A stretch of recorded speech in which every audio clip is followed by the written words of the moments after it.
On this episode, we visit Vienna, Austria. A major shopping street has just been pedestrianized. Austria has a new national strategy to promote walking. We meet the founder of the Austrian Pedestrian Organization. Finally, we learn about the European Institute for Sustainable Transport. Stay tuned. We're in Vienna talking to Herbert Bork. What street are we on here?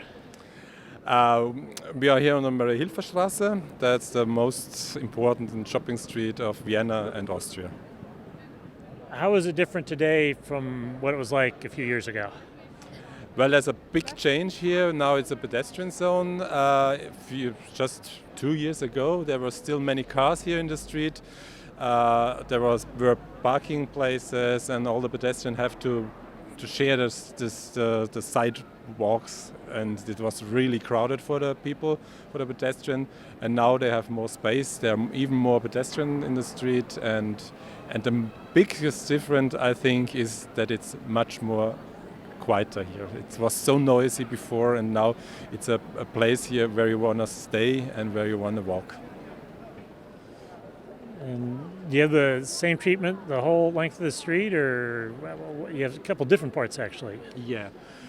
We have different parts. That means 3 parts. In the middle there is the pedestrian zone, and at the beginning and at the end there are 2 shared space zones. That means that there are also cars in it.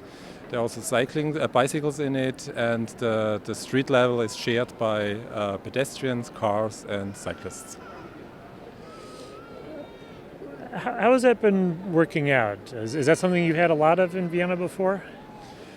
Well, it's actually the first project in this style for more than 30 years, something like that, or 40 years already, because the last big change was the large pedestrian zone in the city center, but this is already done in the 70s, I think. So it's a long time, nothing happened, and this was the first big project now towards traffic calming, and that's the reason it was so toughly discussed. Now, how did this project come about, and what was your role in it? Well, the project came by the politics, I would say. So the politicians had an agreement, we want to do something here, we want to do some traffic calming. That was the start of the project. My role in the project was I've done the participation, the public participation. We talked to the people, we wanted to have their opinion, we wanted to have their requests, so that we can have it as an input for the planning process, for the planning and the redesign. And did the project evolve as it went along? I mean, is the final project what people thought it would look like when they first started? No, not at all. Well, it was a really, all in all, it was a tough time to do this project, because there was a lot of public discussion in that. And maybe this discussion also was caused because in the beginning it was not really sure what it will look like. Or what it will be like. There was a discussion, is it a pedestrian zone all, or is there just only shared space, or is there another traffic solution? And so there was something like an insecurity in this whole stuff, so people didn't really know what they can expect. And that's why there was so much discussion in it, and it was till the end not sure if it will happen, because we had to do some binding referendum, where people were asked if they want this project or not. And this was really a close decision. Well, I assume it passed since it got built. How long has it been since it was finished? Well, it was finished this year, 2015 in July. So it's now about 5 months, something like that, finished. And it was built during, the construction started in autumn 2014. Yes, 2014, summer of 2014. So after a good year, it was finished, something like a year. Has it been finished long enough to get a good feel for how successful it is and how satisfied the community is? Oh yes, or you can really see it. There's so many people now in the street, much more than before. People come here not only for shopping, also for the leisure time. They come here just to enjoy the silence somehow, to be in the street, to go into the sidewalk cafes, or just stay in the street and talk to the people. And now, the referendum was about 53% were for the project, so they voted for the project. And now they have done an opinion poll, and now they said 70% of the people are satisfied with this new solution. So you can see if something is done, the people can see it, and then that they accept it, and not that only accept it, they like it after it was done. Are there other places in Vienna where a project like this might happen in the future? What have we learned something from this that we can repeat it somewhere else? Well, I'm sure that something will happen. I don't know it yet because we just have election 1 week ago. So now the new government has to restructure itself again. But I'm sure that there are going to be new projects, and this is maybe the most important effort of this project. If they have voted against this project, then the street would have stayed as it was. That would be a shame, but it's okay. But the problem would have been that no other project would have been done. That's the important thing. So after this referendum, which was positive, you can start with other projects. That's a really big thing on all this stuff.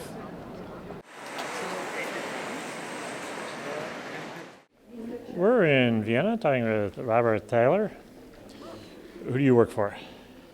I'm working for the Ministry of Environment in Austria, and I'm responsible for mobility, transport and noise. And now is also lead the project together with the Ministry of Transport for the master plan for walking in Austria. Yeah, what was the announcement of the new report you came out with at Walk 21 this week? Our minister presented the new, or the first Austrian national strategy to promote walking. Together, it was a joint effort of Transport Ministry and Environment Ministry, and we tried to provide with this master plan a supportive framework on a national level to promote walking in our cities and in our regions. And it's a plan to motivate and also include then all important relevant actors for this exercise. That means the federal states, the cities, municipalities, but also NGOs and experts from the universities. The purpose is to establish walking again as an important transport mode. It has decreased the last years because of our structural changes everywhere in the world. In the industrialized countries, you can see this trend that trips getting longer, and that means that walking is decreasing. So we elaborated 10 fields of action where action should be done. On the national level, for example, to establish a coordination platform between the federal states, the national governments, ministries and the cities, but also, on the other hand, to improve the pedestrian infrastructure, that's basic, and to include pedestrian traffic and the needs of walking, to improve walking also in our programs which we have on national level to promote mobility management. So we support cities and municipalities, but also companies when they develop and implement projects to reduce CO2, and that means also to walk more or to cycle more or to use more public transport. And of course the question is also raised in this master plan to increase the awareness that walking is not just a side effect of daily life, but should be in the core of our transport planning in the future and also of our land use planning. because we should have more mixed use, land use planning, shorter distances, and walking is in fact also very beneficial for the local economy because it's the basis for shopping malls and shopping streets. And we had a lot of good examples in Austria where you see that if you refurbish or redesign your urban streets, people walk more, more people come and walk more, so you have more clients there. It's good for the shops there. It's not only good for environment, but also good for local economy. And of course, it's good for the health and the fitness of the people. How'd the idea for having a national walking strategy get started? It's based on our obligation to reduce greenhouse gas emissions and to increase the energy efficiency, and this is an EU-wide obligation, and we have in Austria also a Climate Act, the National Climate Act, and we have to, especially a specific challenge in the transport sector, because transport sector has one of the highest share of these greenhouse gas emissions, up to 28% in Austria, and we have to reduce this. And for that we need a bundle of measures. It's not only, we invest a lot in the extension of our railway system and of public transport, but we improve also and invest in the last years. We have invested a lot in cycling infrastructure, so the cycling share in Austria has increased to 7%, which is much more than 5 years before. And we have also, of course, take the advantage of new technologies and clean electromobility.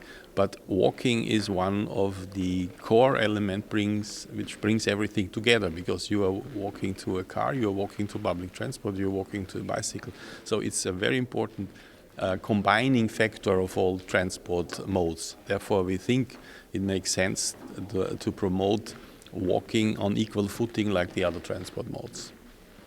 And you talked about working with the regions and the states. What role can the federal government play, and how can you assist the lower levels of government in doing what they have to do? As Austria is a federal state, we have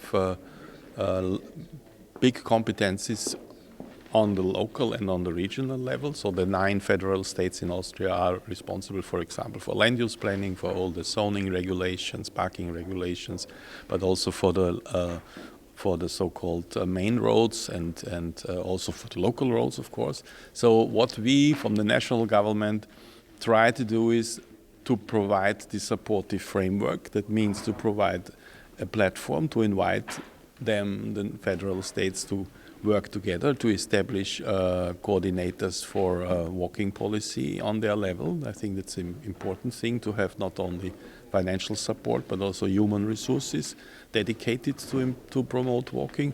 And on the one hand, we have also some funds which we will use also for in the future for supporting also projects which lead to an improvement of walking in cities or also for company level. What do you establish targets that you're going to try to reach for levels of walking at various milestones in the future? I mean, the time scale of the master plan is 2020-2025, so it's for the next 5-10 years. And we, of course, want to break the negative trend of decrease of the share of walking in our transport system and stabilize and hopefully again increase the share of walking. This is, I think, an ambitious target.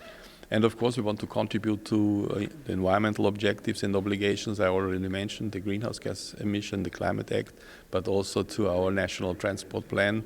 And we have also an important plan for improving physical activity. So we have a national plan also for physical activity to improve the health of the population.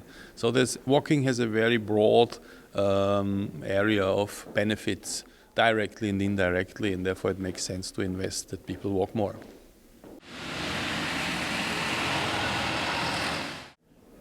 We're in Vienna talking with Dieter Schwab.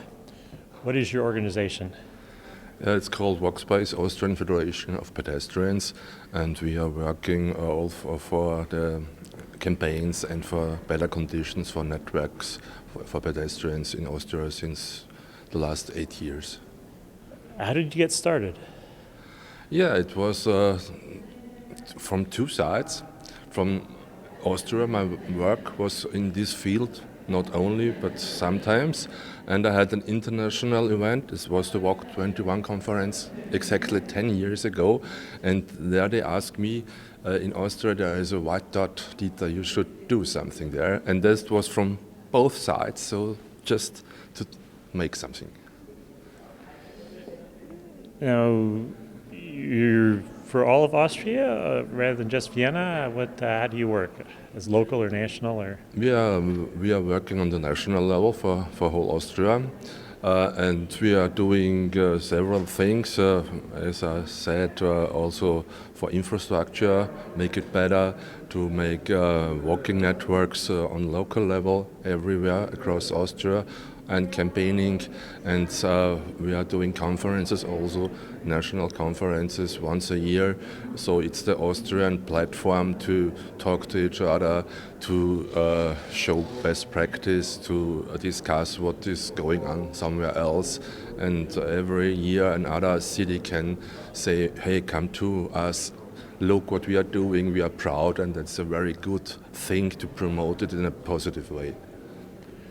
What sort of people come to one of your conferences? Is it advocates, planners, engineers? Who shows up? It is a mixture, and what is very special is maybe it's like a family also. I guess 50 or 60% are coming every year. It doesn't matter where it takes place, it's just they are knowing that there's a new chance to talk to each other. There are not so many possibilities in this small field, and the rest is the local guys, they are coming where the conference venue is, so just the politicians, for example, from the local level. 10% is our figure, I guess. So it's really it's a mixture.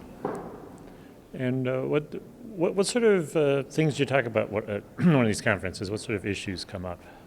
Yeah, in Austria we do have the chance to have, for example, Begegnungszone. It's a shared space concept by law. It's allowed by law, and it's one of the things that everybody wants to talk about, to see a good practice, how it works, for example, or what for special groups, for elderly, for children, for example, because our opinion is if you're doing for elderly and for children, everybody has the advantage of the solutions. And maybe we also discuss strategies. Today we had the master plan for Austria, so it was also part of a working group we have on these regional conferences, on this national, and it was 3-4 years to get this one on the national level now. So it's it's growing everywhere. What is the role of groups like yours in creating policy, something like this new national plan that came out, and what's in the national plan that you're hoping you can see implemented? Yeah, I think our role and also the role of such a paper or a master plan is all of these questions concerning different groups of engineers, politicians, local level, national level, and to bring them together and to get emotions to say, yes, let's do something together. Because you can put it on paper and maybe it's all correctly done, very well written, nice pictures, but to have all people on different level to say we should and must and will act together. And that's, I think, our main role also, to be, it's like, like walking. You need your two legs and you have to go there and this, and you can't drive car without legs, and you can't use public transport. You always need your legs and walking in between. And the same role is for us on the Austrian level, I guess. And this intersectional work together is maybe the main point. So you've been around several years now. Have you seen an increase in interest in pedestrian issues? Yeah, sure, yeah. Maybe when we are coming in a town first, time, and we're doing something infrastructural, networks, we're making better, for example, or making a national conference. Everybody thinks maybe there are coming 30, 40 people, and they're all surprised when we are making conferences and there's coming 200 people. Yeah? Or if you meet in the neighborhood for pedestrian network for audits, yeah, and they're thinking when we are doing it, there will come 5 people, 6 people, and when we are really going out and say, you are the experts, children or elderly or retailers, yeah, you are invited to come and to talk with us. What are your problems? What you want? And there are 100 people, for example, and the politicians say, "Wow, that must be a topic. That's it. Yeah, let's make something." Yeah, so there is then a move, a real move. You've been around for several years. 10 years from now, in the future, Yeah. what do you hope to have accomplished? That if I came back to Vienna, Yeah. what might I see that's a little different because you've been working at it? Yeah, especially in Vienna, I think it will not existing 1, 2, or 3 pilot projects. You will have, the pedestrian needs it everywhere, a good infrastructure, and so it should be in every district a comfortable network, a comfortable information work. You have places where you can have leisure, you can have consume-free zones, you can sit and meet, and you do have many of these spots, even now in Vienna, but I think there will be a real big move to say, please, in our block, yes, do the same or do it, bring it to me. Yeah. So, I guess it will be a pedestrian-friendly environment in every block or many in every district.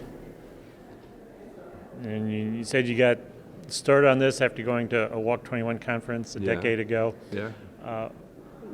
What difference can it make having had the Walk 21 conference here in Vienna this year? Does that help you folks out? It's very important to have all these, intersectional views, and always it's helpful to have the international view and discussions here. And it helps very much to just even get press, media, politicians there. Oh, there is a conference, and it's like we are making also pedestrian awards, for example. And it's the same when you give somebody a prize and say thank you for your work. It's so much for this project. Maybe it was not so easy to establish it. And if Walk 21 is in Austria, I say, it is very helpful for all kind of men and women are doing in this field. It's very helpful.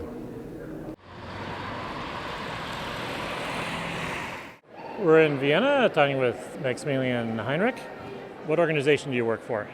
I work for the European Institute for Sustainable Transport, based in Hamburg, and we promote sustainable transport options to developing countries, also to the whole world, but our focus is on developing countries, and we try to bring the idea to decision makers to bring sustainable transport options instead of car-based options. What is sustainable transport? Sustainable transport is, in our view, affordable, low emission option for everybody to get opportunities. And opportunities is to come to school, to go to work, also to go to leisure time, to come to health facilities. But without getting there, you can take part in society. So where does walking fit in sustainable transport? That is a very good question, because everybody walks. You need to walk to your car, you need to walk to a tram station, to a bus station, and therefore walking is the basic of all. And in our view, we need to avoid traffic, we need to shift to other modes, and we need to improve transport systems. And if you want to improve your transport system, you need to get pathways for walkers to go to other transport modes. So, how does your organization work in different parts of the world? Jurist is based in Hamburg, but we work worldwide. We have many experts joining our team, sitting in different European cities like Sevilla or Brussels, and we bring ideas for sustainable transport options to the world. So we go to universities, we go to decision makers in other countries with focus on developing countries and have workshops, and we also bring people from one country to another. So like people from Africa bringing to Caracas or Bogota for watching a BRT system there or an urban roadway system there. And do you find when you do that sort of information exchange, people in one country see what's going on in another country, and they bring that home? Are they able to implement it then? I mean, is that the really valuable thing to do? Just that transfer of knowledge? So, the best thing to get an idea done is to give the people a vision and to show the people that it could work. So if you drive with one roadway up through the city, then you can imagine what it is to travel like that. And then you have a vision and come home, and maybe you can think about this could happen here or here. If you don't know this and you have never sat on a roadway, then nobody from an African country could imagine what would it be like if this would happen in my city. Visit us on the internet at www.pedestrians.org.